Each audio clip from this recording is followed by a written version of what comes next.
online teaching experience. So this year, the Provost Office has supported some stipend funding for us to encourage faculty to develop board-read design online courses. So we are very excited. There are 20 faculty selected this semester, and we're going to run it again this summer and run it again in fall with the hope to see if, and then we're going to evaluate whether it's going to be ongoing. And many of you identify as a cohort 2 because we do realize there are 2 different levels, between people just get started with online teaching, or people already done this for a long time. And I'm going to pass down this schedule right now. This is actually the little summary of the cohort 1 currently doing. And what I think that for cohort 2, you really do not need to have a really robust schedule or topic based on this one. Oh, perfect. I actually got a perfect amount just like that. So as you can tell, the cohort 1 folks, they really start from scratch, from the very beginning to the end. The whole 12 steps are really trying to get their course built. But I want to spend a little bit of time today to really just brainstorm out what do you think you would need the most to get your course redesigned or to develop for online, because I assume everybody has very different needs at this time, especially very different disciplines. And also, I also want to find out what will be a good topic we should get together as a group so we can learn from each other. And before we have that discussion, I think we probably have to do a quick intro, like a self-introduction. So I'm Megan. I'm the Assistant Provost for Business Learning, and welcome. I'm Erin Reynolds, and I am in Health Services. I'm Ethel Hawkins from Health Services. Michael Hain from nursing. Ken Horn from English, and Mary Beth Reese, communications. I'm Alex. I'm an instructional designer here. I'm Ashley. I'm a different things here. I don't really know what it means. Technology coordinator. Hi, I'm the other instructional designer here. And we have Laura. Laura, can you show us your face? I'm showing it. Yeah, she should be able to hear us. Oh, here's Laura. There you go. And Laura is, many of you know Laura. Laura is our first instructional designer business learning consultant. Now she's working remotely, so you will always see her on the wall. Hi, Laura. Hello. So very quickly, this is the team of business learning. We're gonna be here to support every possible way that to go through this process. So so now I'm just gonna stop from talking. Maybe you can describe the challenges or the opportunities that you see that you can use your course as a way to improve students' learning. So it doesn't have to be all bad things, right? But that's obviously challenging we have to address, but also opportunities that you really want to do for a long time, but you never really have the opportunity to do that since the schedule and everything. So I'm looking to try to figure out a way to not use discussion boards in my online master's class. That's my big reason for coming to this. Okay. Anybody else? I'd like to be able to replicate more of the traditional classroom environment with discussions. Because I'm doing this for a gender class, and I think they can learn better in discussion through something like that than they would just writing. Sure. Obviously, writing is a component, but I'd like to figure out a way to have more discussion. Sure. Based. If I may learning a little further, how do you conduct discussion in the class? Like the typical day? On a typical day, like tomorrow, I've given them a choice between 2 readings, and I'm hoping that they've all at least picked one of them. And we will go in, and I'll be like, okay, what was interesting? What did you find? What really struck you about this reading? And kind of develop the conversation like that. So my class, this class in particular, is more seminar-based, kind of. But it's also the first time that it's ever been offered, so I'm still really learning what's working, what's not. Do you find students always unprepared? No. Okay, so how do you? Not in any class I teach, though. Right, which is very typical. The reason why I asked that for a traditional, we're talking about this because a lot of the time when we think 2 steps ahead about online, it gets really frustrated because we have no idea. But if we keep remembering how we do it face to face and using that as a base to think about how I can mirror like apple to apple comparison, sometimes it's easier. So when your students come to a class not prepared for reading that they're supposed to, how do you still be able to engage a really rich discussion? Like how do you prepare them to discuss? When the discussions work well, and students who haven't done the reading are still able to participate, bringing in whatever their experience is. So like last week, before spring break, we were talking about tattoos and the way that women got tattooed during the Depression as part of the freak show because they could really make some money showing off all the skin and all of that kind of stuff. And so there was a way for them to, even if they hadn't done a reading, to still contribute because, you know, women today are still looked at a little differently if they are wearing full sleeves. So they do have some personal opinion or personal experience already can apply into the discussion even without the reading. So that's how you can. So for certain disciplines, that's an advantage.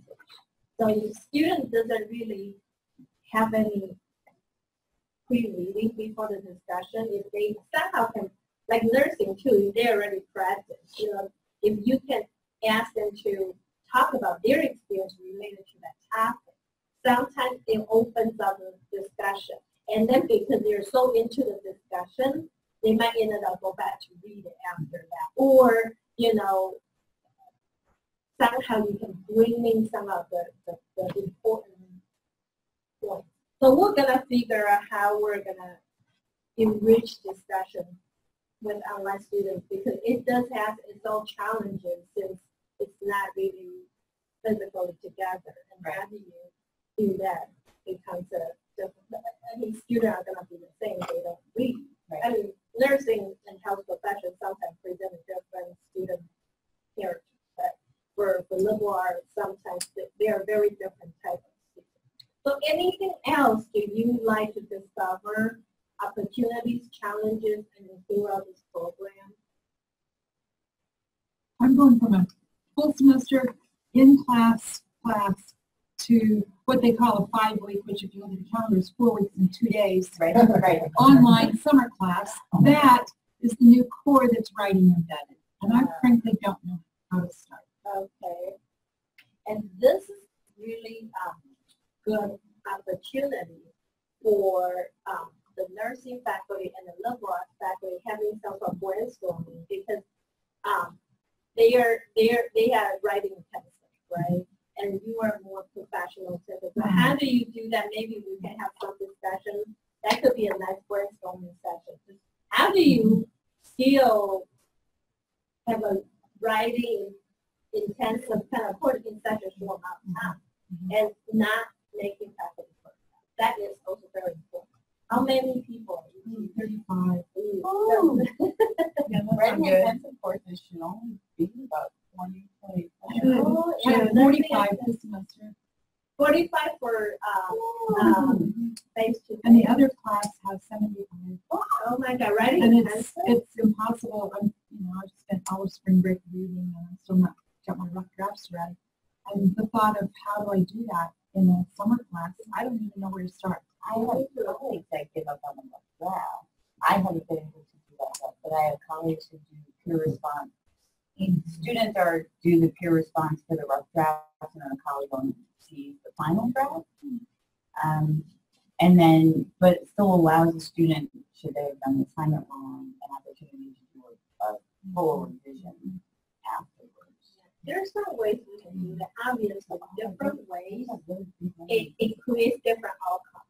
So you almost have to pick and choose and kind of balance. They still learn enough to perform, but at the same time, when you have a larger class, especially for those individual attention concentrated discipline or course design, you know, we just have to figure out how can we, if it's not possible to adjust the course size, then I think it's a way, how do we still deliver in a way that they still learn enough to move on? That obviously you can't compete the quality in terms of 10 people, but there's a way we can do that. So that's a very good issue that we can talk about. Anything else? Oh, I'll go for it. So it's core classes. And so, yeah, collect and freshman obviously it's the synthesis class, so I'm really supposed to be teaching current events through all that. I mean, it's impossible when most has a whole semester class. And Really? And then you're gonna shrink it to 5 weeks too. No. I always have trouble with 5 weeks. I mean, this is just my personal opinion. I think for an online course, you have to at least 7.5 to 8 weeks long, like a bi-term versus, but maybe some people have different opinions. But if you want to track, in my opinion, if you want to schedule your course into a 5 weeks, 4 weeks long, it had to be a sequel.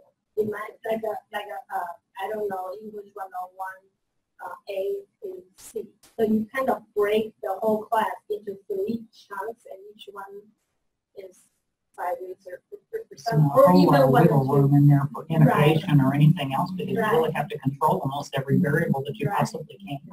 So we're gonna do that. We have creative instructional designer. By the way, Alex is also teaching humanities courses, and he has a lot of ideas about how to conduct collaborative learning community. And I think for this kind of situation, you cannot do it alone. You're gonna go further. It cannot be one-to-many. You have to manage many kind of interaction, which learning community could be a good concept to I think, and that also be a good way to get current events thing. If you put the burden onto them to bring current events into the classroom, then I think they should be at that age responsible enough to look into things themselves and bring things back to the classroom. By the way, I invited Mike and Beth Thompson to this group as well. Mike is a technical person in the nursing and health profession. He has a tremendous experience and skills in terms of the video recording, faculty support, and all that kind of thing. Since we have a big number of faculty coming from nursing and health professions, I asked being alive to have access to their help. So, Mike, you like to say hello to everyone? I don't. Do you know everybody? Everybody, we've been in so many ways. I'm Mary Reese in Communications, Purple Hearts. And one in English. And Beth couldn't be here today, but I'm hoping to have a better schedule next time so she can come. That's right. So right now we have 3 things that we're going to discover in this group. So one, let me just kind of review that for Mike. One is, how do I not use discussion board for online course, but still engage, like enrich that discussion, the interaction, but not using discussion board? That's all discussion boards. And then the second thing is, how can I duplicate the same quality of discussions as a traditional classroom to online? And the third issue is, how do you deliver a writing intensive courses with 35, 45 people in 5 weeks? This is supposed to be a full term and suddenly teaching summer. So it does create some challenges, but we'll figure it out. Yes. I think also, I mean, at least for me, it would be helpful to have some sort of maybe time management help. Only because as a student, I would have never made it to the online course. It's too easy to be like, yeah, I'll get to that later, I'll get to that later, I'll get to that later. And which I did all over spring break, which is why today I have enough work to do. But I think for an online course, because students are, you know, unless you have students who are really good at time management, so either how to show students the time manage really well, or so we have to do. Yeah, I think there are two sides, you know, obviously, it's a good idea to always provide some tips and tricks to help students how to manage the workload for your online course and not avoid them. Now, by the same time, just like your situation, how can we help faculty to make sure he or she enjoy teaching online and not being that burden? I constantly hear faculty say that, well, teaching online does take a lot more time. They take a lot more time.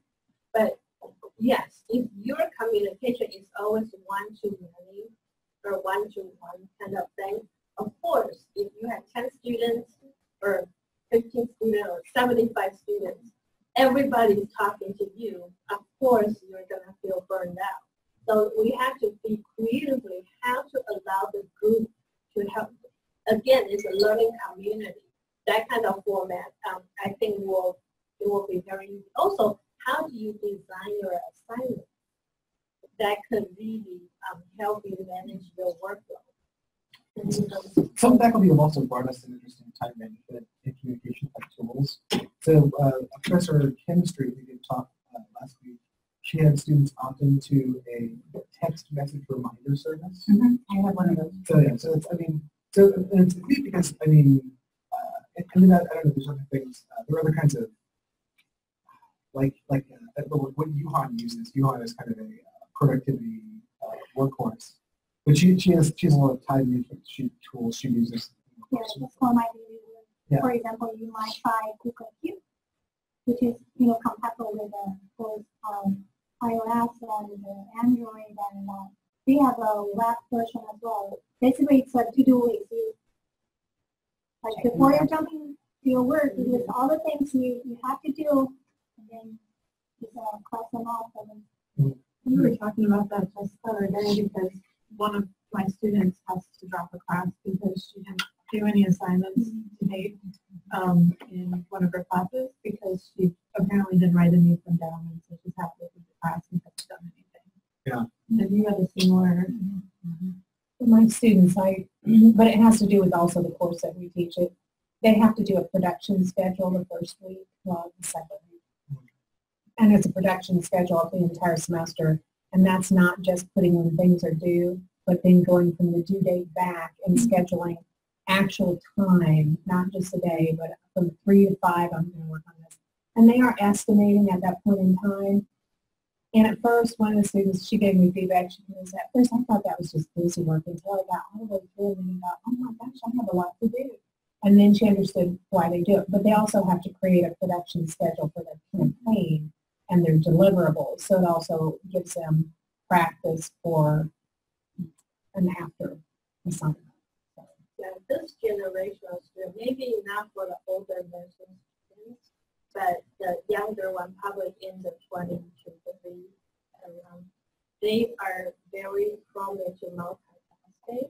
And what they do is they use their mobile device to manage that. So maybe we can look into how to make sure that they are always aware of what's going on. Like I'm teaching a class, you know, I constantly scheduling things on Facebook and stuff to remind them. And I also put on Blackboard. So I do it multiple ways and then email. So they have a way to manage that. So we'll figure out time management, I think, for both faculty and students. Along with that, then, I'd like to talk about how much hand feeding do you need to do? Right. We talk about that all the time. Right. Is it really my responsibility to say, hey, don't forget, when I've already told you 3 times on the syllabus? Yes, because I wouldn't do, I'm going to put out a reminder on Blackboard and I'm going to say it in class. I'm not, at some point you have to stop chasing that. Right. Right.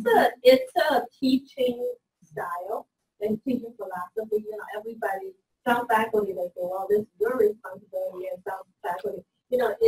no right or wrong.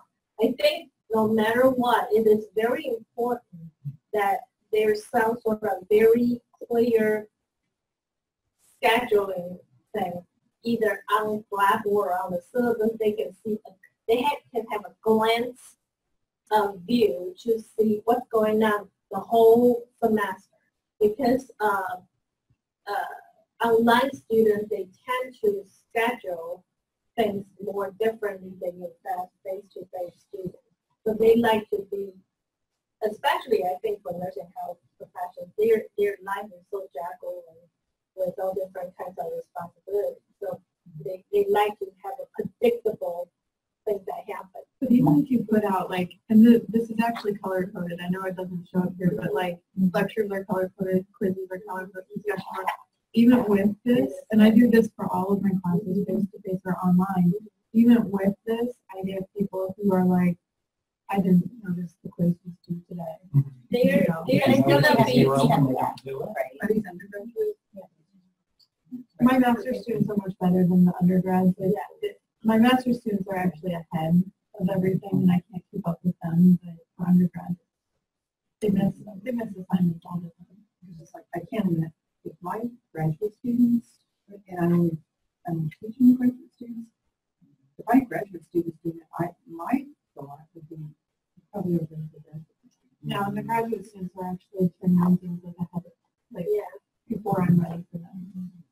But I Because think we that's get, something I wouldn't, if OIG, I missed it, well then, gee, you got a 0.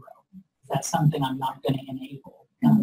That's what I do, but then, having the end of the semester, you've got really bad evaluations. I give it to them, well, this is a good example.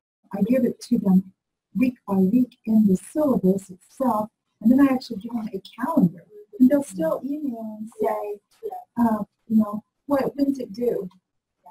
sometimes, I think we have to accept that's the student, right? I mean, I've had students where I've explained assignments 6, 7, 8 times, I've put it up on the board, I've gone over it, and I had 36 essays come in last week. One of them was like 1.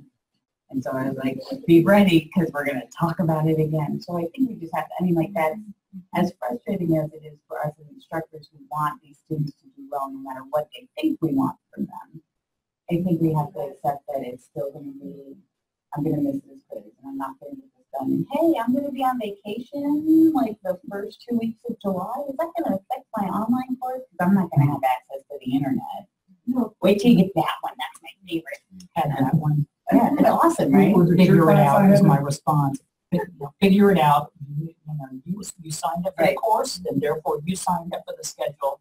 And because you want to go to Guadalajara or wherever, I'm not changing the schedule for this exam. So you need to figure out how to get access to a computer wherever you are. Right. I think this is probably with face-to-face students. Right. Well, Right. but they would Yeah, say, this is just a typical issue that's not really alone. I also think that sometimes different semesters, you may have different spheres. They only require 1 or 2 leaders. Somehow they lead the culture of the whole class, either this way or that way. If you have a couple people who are so engaging and somehow everybody feel like, no, they just kind of lead the whole class into that more responsible mode. Or you have 1 or 2 people who the other way around. So this is definitely something, again, it's a teaching style. I think I work with all different kinds of faculty that have different opinions, and there's no right or wrong. It really depends on how you choose it. And then, the evaluation, I think, is also very important. Right now, if you really think about the learning theory, how effective, you cannot ask a person to learn or to do anything if they don't want to. So, so the key, how can we make them feel the ownership of that learning is the key of keeping them being responsible with that commitment. Signing on that class doesn't necessarily guarantee they have the commitment. They just feel like, well, I have to take this class. It only happens to be online, great, I don't need to do a thing. A lot of students on our campus does feel that way. I have weird questions coming in, like some faculty share with me. We have students wonder why I had to buy a textbook for online class, right? And this is a true story from USI. I was so shocked. But, you know, we have students have very misconception about online learning. They feel online learning maybe is a way for them to get graduate easier, get credit, which is not the case in my opinion. So, how much hand holding? There's no answer. I think part of it too, but with the online classes is you're hand holding on one-on-one. This morning I had, with Blackboard being down some yesterday, I opened my email, I had 112 emails this morning. As compared to if I'm standing in front of 35 people, I may have to say it 3 times, but at least I got 35 people, as compared to 35 emails. I've done in the past when for one of my online courses, I get questions I don't understand because I don't understand. And so like 2 or 3, 4 emails of the same question turned into a voice thread. Here, let me explain this. And then I would send a link out. You must go watch this voice thread before you send me an email regarding the assignment. You send me an email regarding the assignment and haven't watched the voice thread. You know, I'm going to send you back to the voice thread. So that was one of the ways I it's kind of ad hoc. I call it ad hoc recording. You know, you have your pre-recording about your ad hoc to talk about housekeeping stuff. I found it very effective. Because no matter how long you write an email, how clear, how you color code it, somehow they don't get it. They just don't read. We've had faculty do, I know it's so brief, but I'm trying to push the course to those meetings. They'll do a virtual office hour if they have several questions, and then they'll record that. Then, you know, first of all, a lot of times if 1 or 2 students have a question, there's going to be more students that have the same question, so you can get answered there. But you also have that link that you can send out, kind of like your voice thread. Answer that question, so that would be something that possibly you can do. You do it one time, and I also create, another idea is create a space for them to answer each other's question. Obviously, you jump in, but you don't have to jump in like so quickly. And we try to experiment one time. We give extra credit for active members helping each other out. And let's see if that's helpful. So there's ways we can experiment. And when you try once, it doesn't work, it doesn't mean that it doesn't work. Sometimes, like I said, depends on the cohort. You may have to give it a try a couple of times to really determine, and then you want to kind of fine tune how you implement that. So the hand-holding thing, I think is the biggest problem for online teaching, especially on our campus, because students' characteristics, sometimes they don't really clear about what online learning is. But I actually have some. Yeah, actually, I had this discussion with a few other students and a couple of staff members, and the one thing I've noticed is because I'm one of those students that writes everything down because I just can't remember everything. And I either lose the syllabus or it's too much to go through. So I write everything down in a calendar. But the other thing was I was taught to do that by my mother. I was taught to do this. And I've noticed a lot of students were never taught to keep a calendar, to do this, because in high school they do hold camps. They tell you constantly and constantly, and they make sure you get an assignment every single day. And it should be the responsibility of the student, but they haven't been taught to actually keep track of their own assignments. So I loved when we had the workshop that Dr. Ingram did the text messages, because they choose whether to get the text messages, and then you just set a reminder for them to get all of those. And it's a way to remind them, this is your responsibility, you have to get this done, but also it's a medium that they constantly check. So I just wanted to like display that, because it's kind of from both sides seen differently. Like the faculty see it, they're not trying, but a lot of students just don't know how to get to that point where it is their responsibility. And then obviously like graduate students, yeah, they do a better job. They've already been through school. They've already learned how to get all this going, but undergraduates, most of the younger students don't know how to do it. So, I mean, I don't know if that would have to be like another undergraduate course or anything, but I mean, an FYE course, that's where that belongs. Right? Yeah, it does. Actually. And it is on the students to get their work done, but I think having it just in the syllabus, most students don't read the syllabus. I mean, they should. That's what it's there for. Okay, so what I do with But- that, they sign a contract that they read and understood the syllabus, and I explain what it means to sign a contract, that I'm holding you accountable for this, so if you don't agree and you don't understand it, don't sign it until you've had a conversation with me. But I hang on to that in my file. I also hang on to it because it's a capstone, and we're using some of their materials and we're getting it to clients, so I want it from that perspective. But it's, and that's the other thing, this is a 400 level class. I'm not going to hold your hand. And you're getting ready to get employed. Is your boss going to send you reminders and text messages? Did you get this done? No, it's time to step it up. So at that point, I think some of those classes you can say that. One of the 300 level ones, I'll do a little bit, but I also tell them first 5 weeks, maybe only first 3 weeks, and then after that, I'm not giving you a reminder. I'm not lying to you. I've got my own kids. So be accountable and be responsible, because you want to be employed, and that's what you need to be employed. So I try to be hardcore. Of course, we have exceptions to that, but and it's painful. It's painful if somebody misses an assignment, and I have to give them a 0. I tell my students, just tell me flat out up front, you're not going to do anything. I'm fine with that. I got it.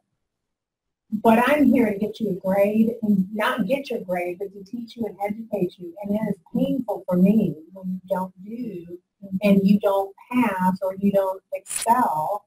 So, but if you want to tell me up front, that's fine. That's you. But you make your grade by your opinion. So I don't know. It's time to me when they're in when they're in college. It's time to grow up. And I like that you talked about is make the syllabus a quiz, and a 10-point quiz, and if you do not pass that quiz, you don't get into chapter 1. So I kind of like that, it's almost like, I guess, what it was, is after release. So like I do a syllabus quiz and for biostatistics, and so I had a quiz due in biostatistics last night with Blackboard being all weird, and one student couldn't find my email to email me to tell me that she couldn't take the quiz, so she couldn't get on to her email to email me, so she created a Yahoo account. This is what she told me. She created a Yahoo account, went on USI, did the faculty search, and then emailed everyone with the last name of Reynolds. I could see all of the different Reynolds that she had emailed. And then when I replied to her, that I was aware of it, I'd extended the quiz, she kind of responded back, and she's like, I'm really sorry. She's like, I noticed that your email was the first thing on your syllabus. She's like, but I didn't notice until after I'd done all this stuff. They get in panic mode. Yeah. They get into, which I can understand. Another thing I do want to explore in this meeting, is I want to find out a different online exam solution besides Blackboard exams.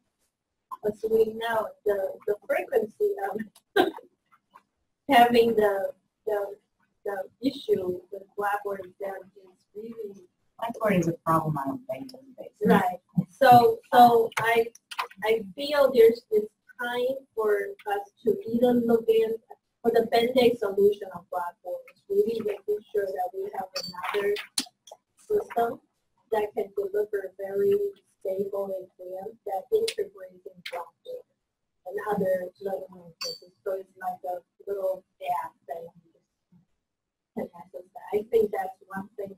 It probably will stop the bullying a little bit, even though Blackboard itself still have other issues. And then another thing, I did talk to Richard about this as he was trying to support that. Not necessarily with this particular cohort, but we're looking into a plan B that if Blackboard is no longer reliable, where are we keeping it? So if anybody in this group is interested, we certainly can pilot some tools that Mike and I, we joined a Canvas demo a while ago, and it looks promising, but we really need to use it to find out. What I really like about it, it has a feature allow you to take the Blackboard export file and import it. And but if that is happening without too much of the work, I think the transition will be It seems like a lot of stuff on the surface of Canvas hits the new student with the social media Yes. and the text. and the they updates choose and, which and all one. that other stuff. So it almost, is developed for the new Right. student. So the quiz and the learning management system, I think we can probably look into that, but not necessary for you to redesign a course like you're interested. I think we can talk about it. So right now, we spent about 40 minutes just talking about things that you would like to explore in this opportunity. Is there anything else before we move on to the next I have one more thing. topic? Okay. The class that I'm working on is capstone class, and we use client setup. And it gets very cumbersome because, well, one, to track it, not that I really want to track it because they have to sign documents and submit those. But for the clients, a lot of times, they would like to have an avenue that is similar through throughout. Oh, here, come on. Okay, to connect with the students. And then also if that was trackable in Blackboard, then you know that they've met with the client. Because it's critical, they have to meet with the client to know what they're doing. And look at the background, SWOT analysis and all that. Right now, I think we can identify some mobile apps that allow integration of event or whatever is showing on Blackboard. Somehow we can look into that because there's a lot of tools that we can use. So what you are looking for is some sort of tool allow you to track the client student activity. Right. Okay.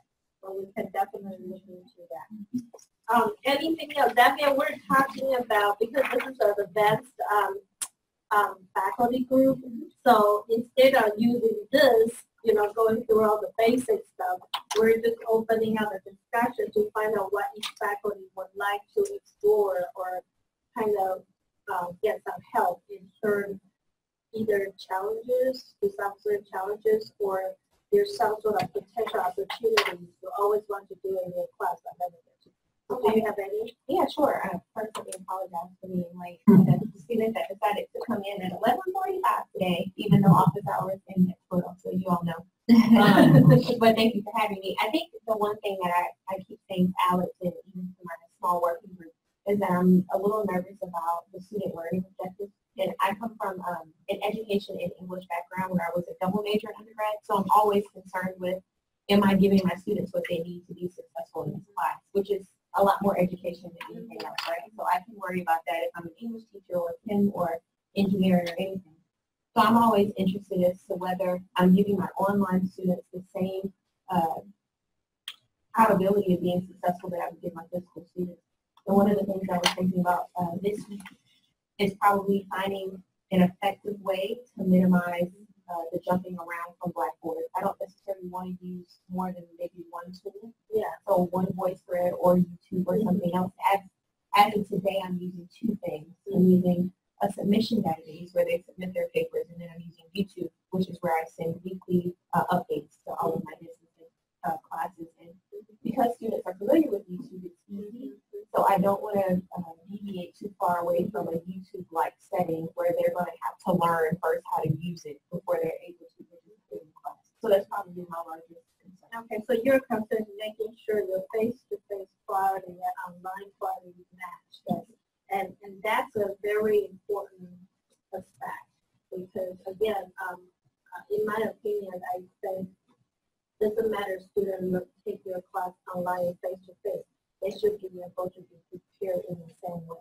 We do have, I do see some examples on our campus. We have faculty who have a different learning objectives for the online session or for the face-to-face session. Distance learning office is not really involved into curriculum development, so we can use that. In my mind, I was like, that's not fair because what happens if you learn online, you learn the set of skills. And it should be two different courses. Tell your friend about the class and they gotta take it physically. It's totally different. And then how do you really prepare, especially if it's a major required courses? Are you really meeting the accreditations requirements? I'm not sure, but that's something I don't even know how to address, because I think one of the questions might be is if it's a course with multiple sections, certainly what we do in our department is very, very collaborative. We're not using different learning objectives. We have the same learning objectives, and in most of the multi-section courses, we have the same assignments essentially. Now, there may be a few different manifestations depending on how that particular section instructor wants to work with the course, but the core nuts and bolts are the same. it should be. The example I was given, if the central class was taking 2 sessions in the same semester, the face-to-face class on the syllabus, it was very clear saying this is a heavy hands-on courses. You have to be prepared to do a lot of private, but online, there's no such language. But the online syllabus, it says, you know, it's almost like you need to understand the theory, the concept, the knowledge. So online students, they get all this knowledge stuff without any hands-on. And then face-to-face, they probably get both because they need to know the theory to apply. So I don't know. That's just not anyone of your colleges. That's another thing we need to continue. So let me move on to the next thing.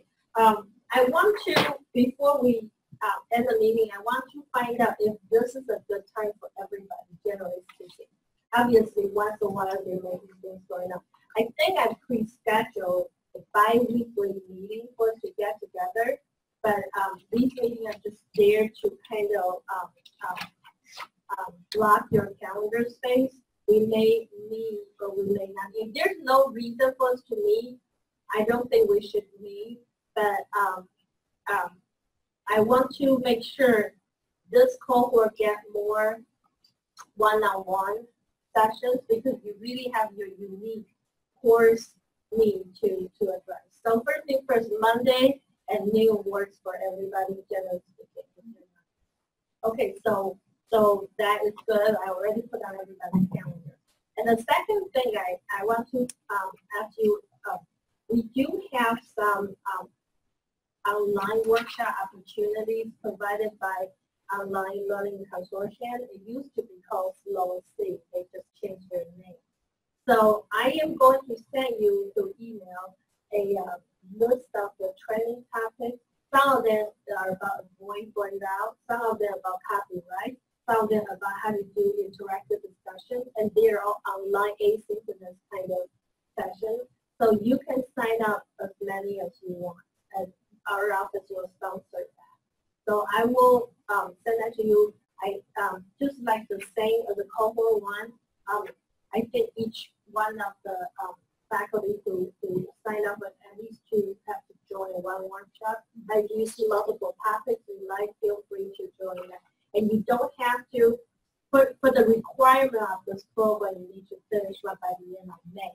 So you don't even, if the topics work, you don't even need to do that until the semester is over, but you have to make sure the topics that you're interested in, because the schedule sometimes based on what they offer.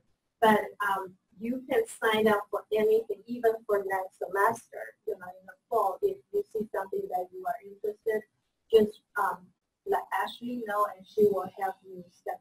I will put that in the email. So that's the OLC and the online. Also, I would like to set up some sort of fixed meeting schedule with you for one-on-one. And I don't know if you all bring your calendar with you.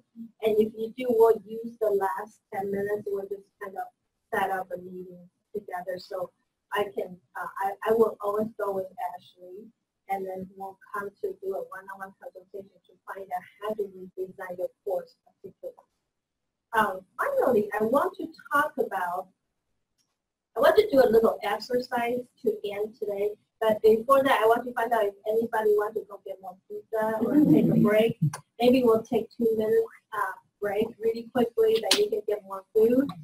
And then we're going to do a quick activity to kind of warm down our little course redesign mode. Oh, okay. Sure. Right now, yeah. I am Let me totally bring good. my computer. Somehow I haven't touched that in a while. So you will see that. I'm usually on campus like I think I have to get in and get stuff stay home, if I stay home and sleep, like, oh. I didn't gonna say, Mary just said that too. One time I made that work was when I was at the University of Miami.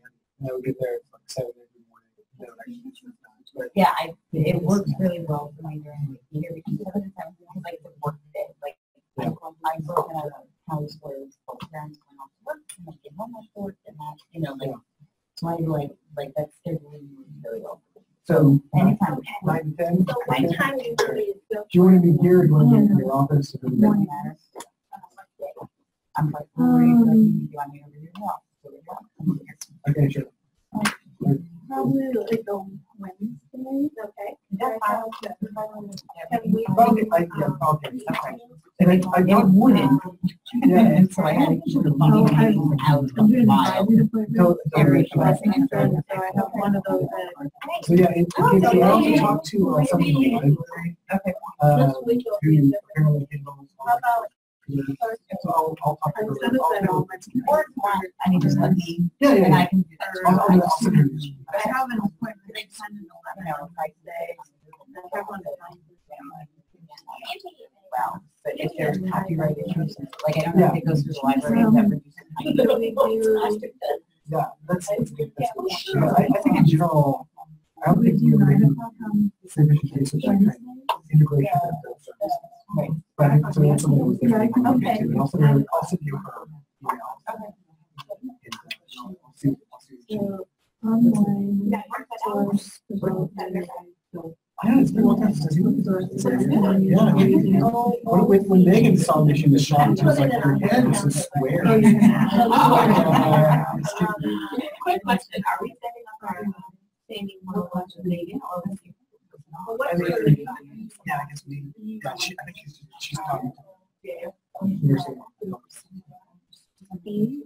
So with RE12 work, are we going to do it, you know? Sure. Yeah, that sounds, I mean, the first question. Or are we going to do, Sure. is our one-on-one? We have those on Monday, Yeah, It's so, up to you. so I mean, that's, It always works out. That works. So let's Let's keep that. this week I think it's good to have one on the to see where we are. I'm behind. I'm And, and for us to like, I mean, like, I want to see, we're in New York and New York. Right. So if there's something you want to learn more about it. Right? Maybe how to do.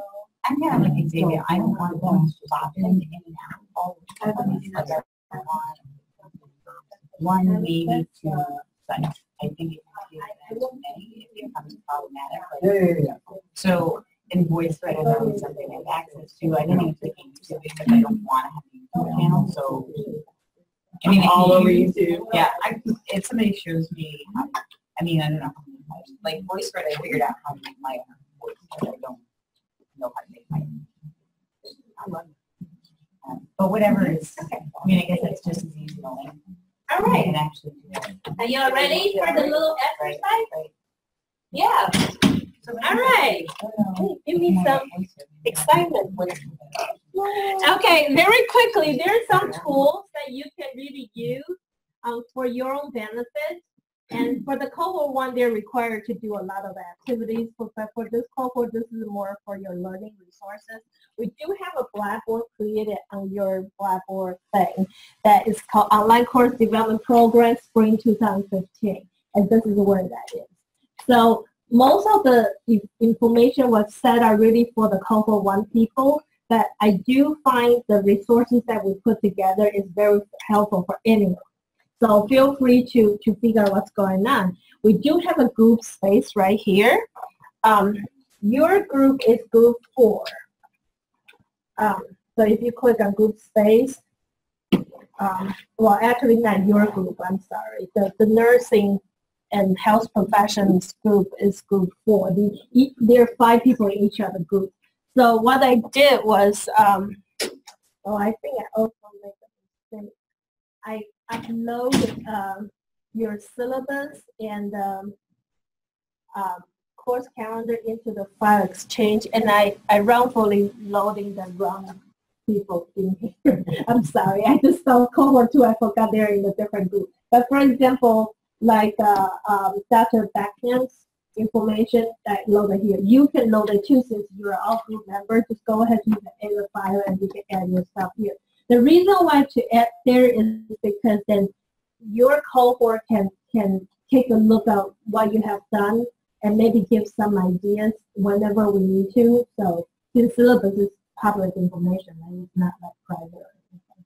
So we just put in the group thing. So another highlight about this program is we hope to create a very cohesive kind of cohort interaction in the group. So a lot of times not really about what Megan said or Alex said or Yuhan said.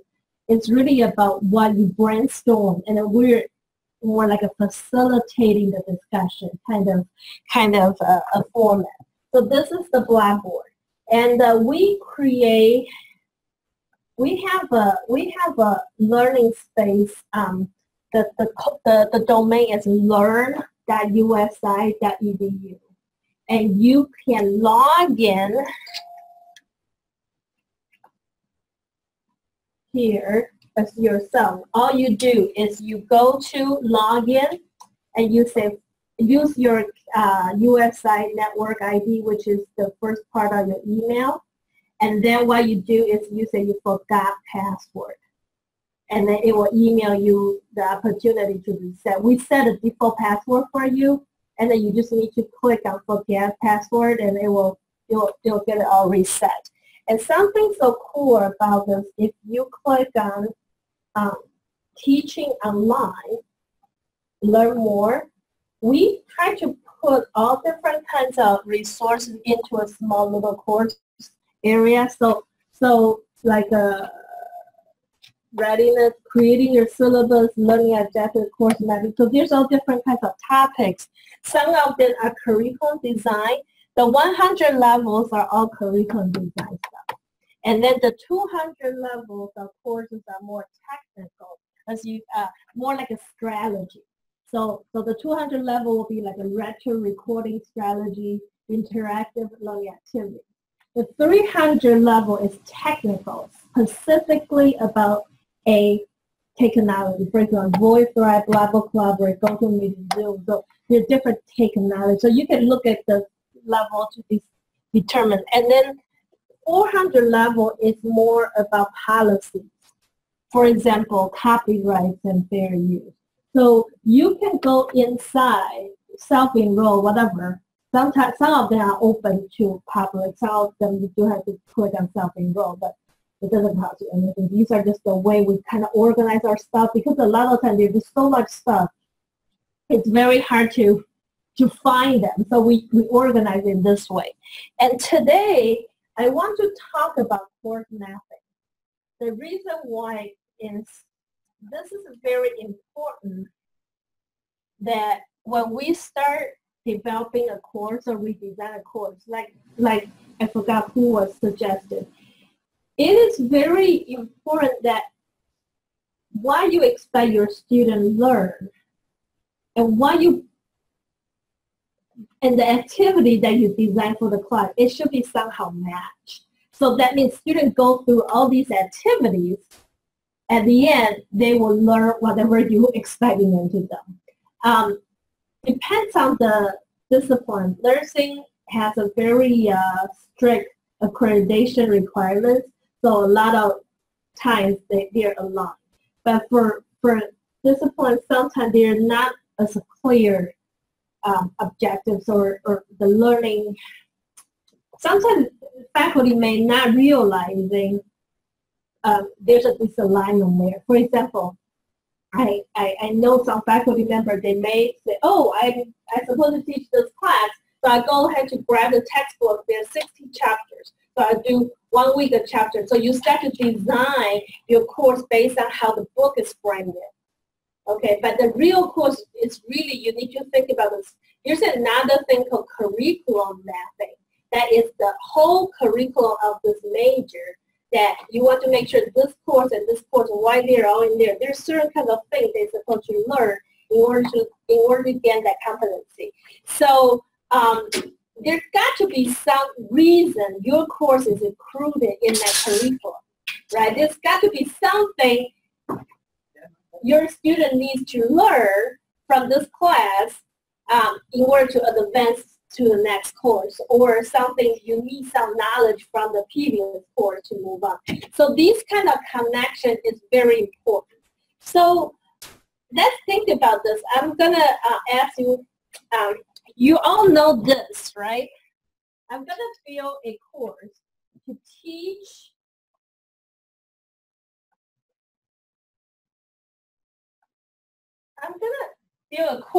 teach students how to sing the song of music. Okay, my whole course is about sing the song. So what do you think my learning objectives should be? By the end of the course, everybody should be able to sing the song like a professional. So you want them to They got to sing know the words. Okay, what else? Tune, so the melody.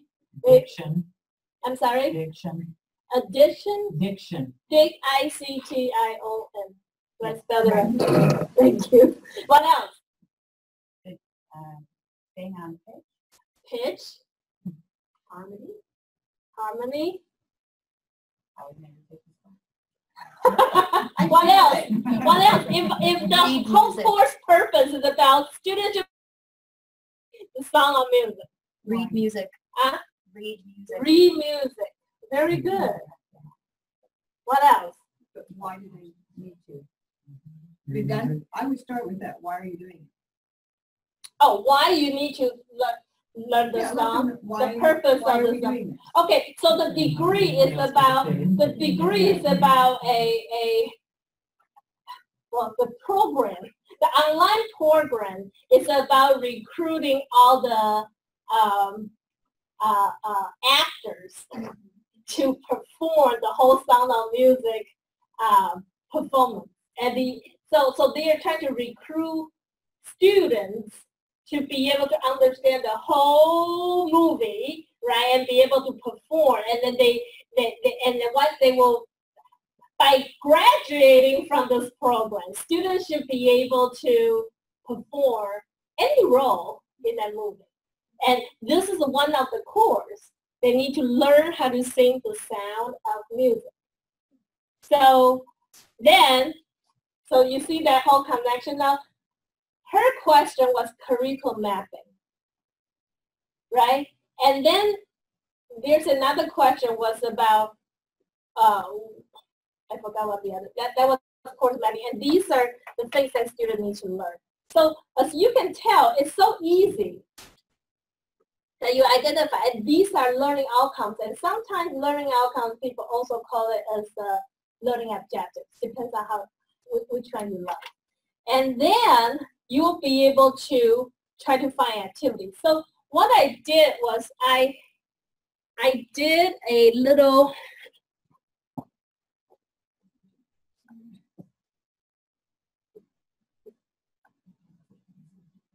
So I have a template, I put it together.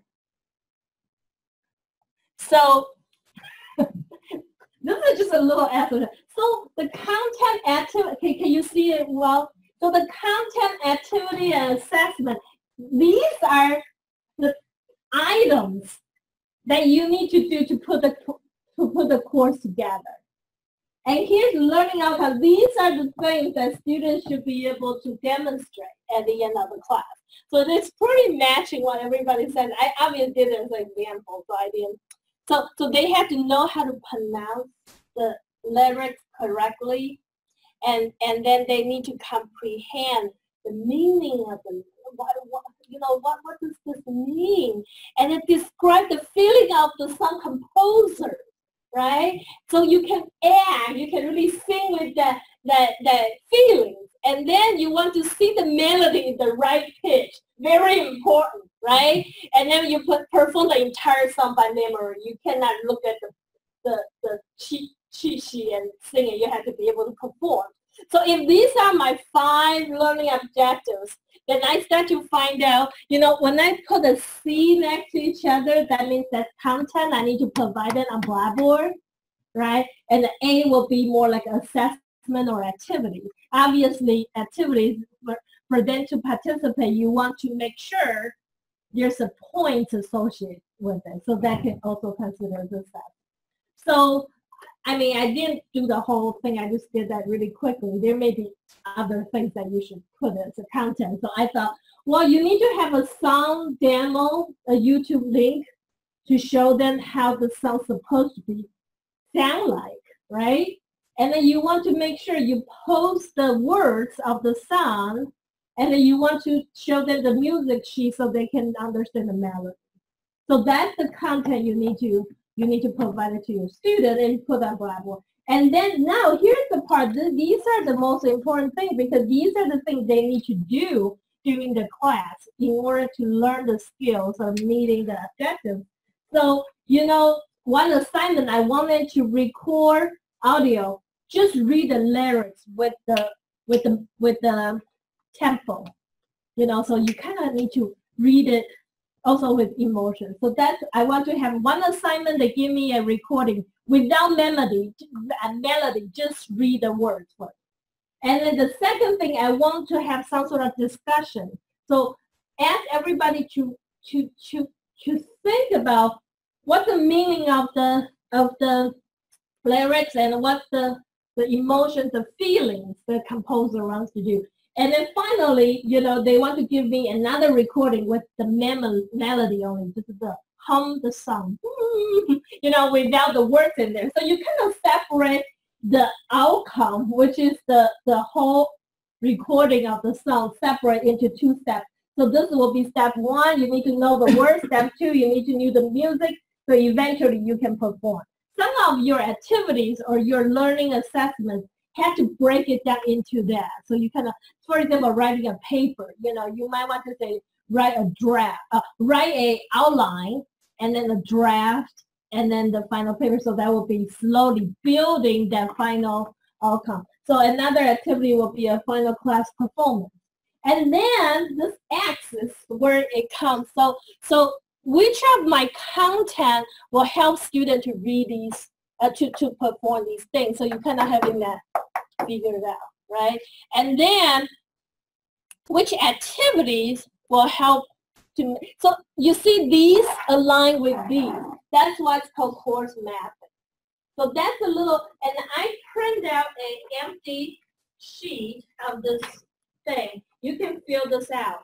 We have about 25 minutes today, and we could probably do that as a 10 minutes exercise. I don't know if you bring a copy of your syllabus.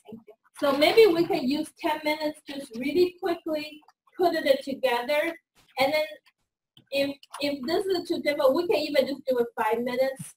And then we can talk about, don't do it for the whole class because that's too much.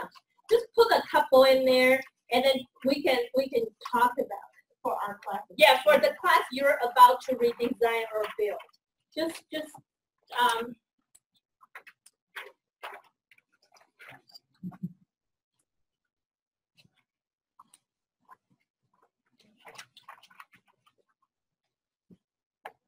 and this is something you are going to accomplish as a draft. Maybe before, or we can do it in the one-on-one session.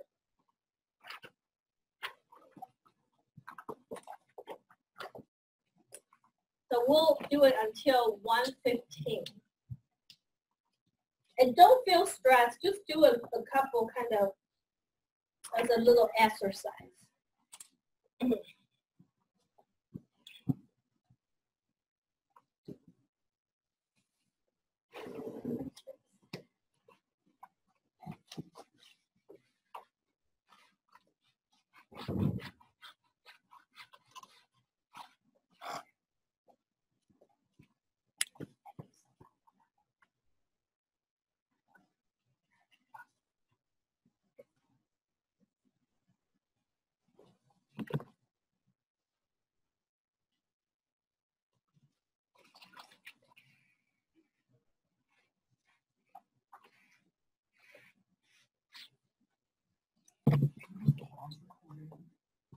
Yeah.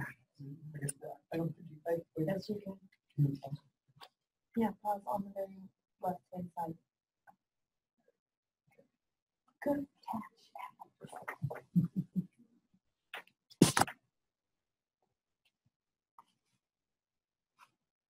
Did you stop it? Yeah, that's true.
You don't have to do the for the whole class. Just do a couple, kind of get an idea, and then you're gonna finish that after. Is there a blank? Do we have access to a blank one of these somewhere? Oh yeah, I'm gonna email the digital one. This is just was to get out my start a little bit.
we're gonna end it now, and then we can talk about it.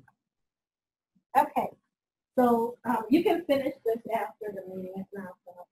So what did you think about it while you were trying to put this mapping together, this map together? How does it make you, what pops out in your mind? Or what kind of, what do you think about this process to make you accountable for what you say you want students to learn or to be able to do? If the learning outcomes of learning objectives aren't being met in any of the assignments or activities, then technically you have to give them an opportunity to meet or exceed expectations. So that kind of help you with the question you're talking about. Right. At the same time, I think when I do that, it helps me to think about why my students are coming here to take this class. Mm-hmm. You know, sometimes it's from your perspective, what do you really want your students to perform? But for certain times, for other times, it could be, what is the role of my class to the entire curriculum? So that's my thing. What else? Like when you do this in the past 10 minutes, what made you feel about this little process? Makes me feel better. Because I finally am batching this up because I get I know what content I want to do, I know what assessment I want to do, and I kind of generally know those objectives, but I'm not clearly putting them right out there for them, and then it makes me match things. So I feel like I accomplished some assurance. Yes, and like, I'm really teaching exactly what I'm supposed to do. Yeah. In a way, it's a nice process to make you feel more confident in confident. Making that. Yes. What else? This format might actually be helpful for students too, because I've tried to explain to students why we are doing a certain activity, which like to me it makes sense, but they didn't necessarily understand why they need to do it, how it connected.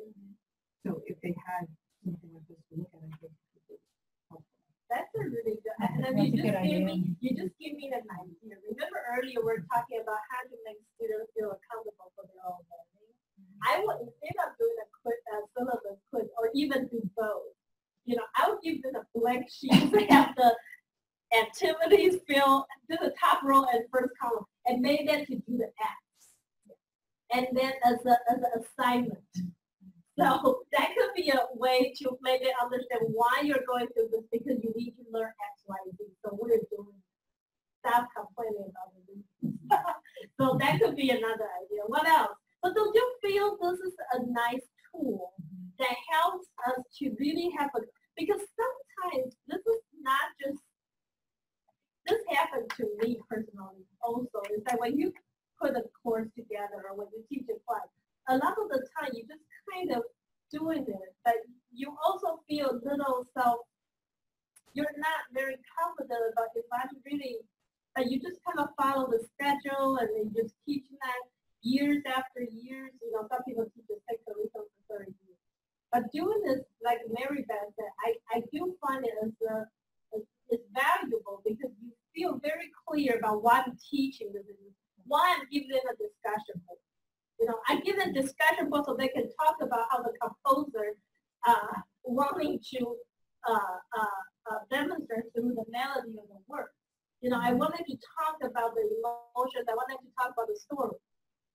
Instead of trying to give a discussion board question, give a discussion board question. So oftentimes I found, in the early 90s, discussion boards were the most cutting edge online communication tool. So every online course is supposed to use discussion board. There's a rule saying, oh, this has to be accessible and, 2 posts a day or 2 replies. Yes. I'm a person who does use discussion boards, and I don't have a problem with them, but I think they can become as painful as cigarette burns if you don't provide proper structure and expectations for those. More is not better. Yes. But it's really articulating what it is you expect students to do. And also the questions you wanted to talk. I was going to say, before Michael just shared, I found some faculty put discussion board question like, define blah, blah, blah theory.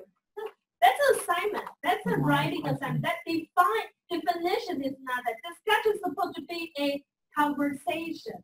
very not, low level Yeah, ability. to find right, or, I don't know, so what would be the more appropriate question to put up discussion board is really the key. And really articulating the expectation of the substance of Yeah. the response. So for example, I have specific things in my grade criteria that articulate the kind of literature that they need to be using.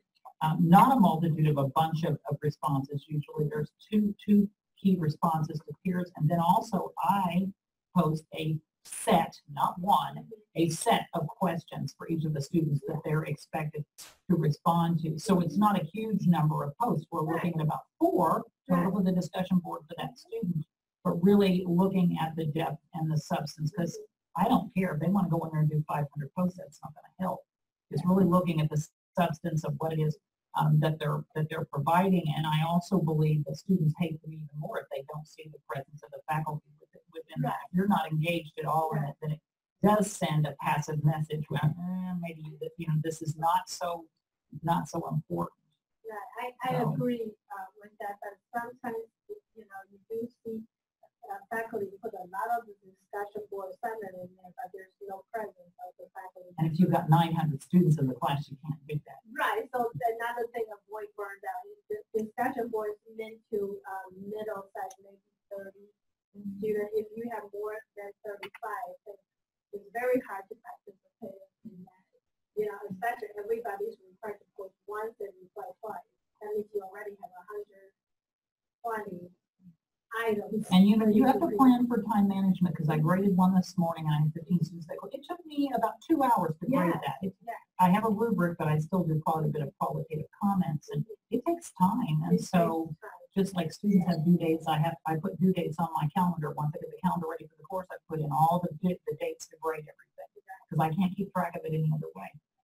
So I think what we really have to do for face-to-face class, discussion, you could end it right there. But at the same time, you also don't really give a specific grade for that person to raise their hand or speak out. It becomes an interaction. But for discussion board, you use that to replace some sort of attendance, to take attendance. Either way, you do have to see that as an assignment. Either way, then you need to spend time to grade it. So how do we manage the workflow, and how do we make sure things are very clear to students? It is also another opportunity to provide tangible feedback concerning student writing. Some faculty don't pay as much attention to that. I think it's a beautiful opportunity to get rid of some miserable bad habits. Yeah, I do think that how do we creatively using discussion board or discussion tools, we also need to consider about the age group, undergrad and graduate. And personally, I think Blackboard discussion board is really not designed in a friendly way. They try to improve a couple times, starting from using the 90s, but it's not. But there's a lot of the discussion board tools that we can use that's more easy to follow with grad and stuff like that. That's something we can look into. But this week, I'm going to schedule a time with with the nursing and health professional, and the other, so you all have your own instructional designer identified. So next week, I'm gonna meet with each one of you, and not next week, sorry, this week. We're gonna talk about course methods, and I also want to learn more about your course. So before we end today's meeting, I want to find out if you have any questions about this program or any comments that we should revise how we deliver. I just have, since the schedule that I know that we're not necessarily working off this cohort 1 schedule, but are there things on here we should be, the deliverables should be the same, right? Okay. At the deadline, because I want to make sure that I'm doing the work that I need to be doing, but, if I don't have to since 3 of you already started from day 1 with cohort 1, I think you can just follow whatever the to-do list, even though you don't have to necessarily, and you work with your assigned instructional designer to talk. There's gonna be some flexibility because you cannot treat this as a cookie cutter thing, but I don't want behind too long, then it will be hard to catch. That is. Okay, so just because keeping everybody on track, what we have people here, should we talk about quality matters stuff for next week? Oh, yes. I know you're Very quality good matter point. certified, you're quality matter certified. I don't know. One of the very, I just realized I recorded the whole thing without capturing the screen. Wow. Oh, well, she took You're video. capturing this one. Oh, you're You're still also. sharing it. Oh, I'm sharing. Yeah. Oh, sharing. good, good, good. So one of the highlights of the program is not just redesign or develop an online course. It's really try to discover what quality online courses are all about. What are the things that will construct a quality online courses? And right now in the market, there is a rubric of Quality Matters, and that is an international known rubric, and many universities are using it. So we are going to give a Quality Matters rubric course on the assessment day next week. And I know assessment day could be a very busy day for faculty members, even though there's no class. So if you can just, it's easier to join this one day, 6 hours, and get it over with, and you get a whole idea, versus you had to take a 2 weeks online course. Michael did it, and it was very burdensome. It's kind of crazy. But, Yeah, you're hating life by the time Right. you're finished. The real problem is that you have to give them 48 hours to comment on anything before you do a draft of it or something like that. That's a really Well, and the other annoying pieces of it, you're attempting to evaluate a course of which you have not a clue either. That's another piece of it. To make it worthwhile and meaningful, for me to evaluate somebody's content that's completely outside of my discipline. So to make the story short, will you be free to join that training on the assessment day next week? Right? Yeah. So it's 6 hours, so it will be from 9 to 12, and then we'll offer lunch, and then from 1 to the 24th. Tuesday. Assessment day is 24th. I think it's the 24th. Do you want the people that are already QM certified? No, if you're already, Michael happened to be already certified, and Mary Beth is certified, so you don't have to go through. And Laura is going to be the one hosting that in person. She's certified to offer that course now, so we don't have to get external trainers. So that's just something, and Mike, if you're interested, feel free to and then let Beth know. We can have, I think, up to 25, but I don't know how many people will be able to attend. I'm going to send an announcement to invite the whole campus. It's good to understand that rubric so you know what you're being evaluated. I will not treat this rubric as a Bible, because you have to give yourself some sort of flexibility to really fit in your teaching style and your discipline and your students' characteristics. It cannot be cookie cutters.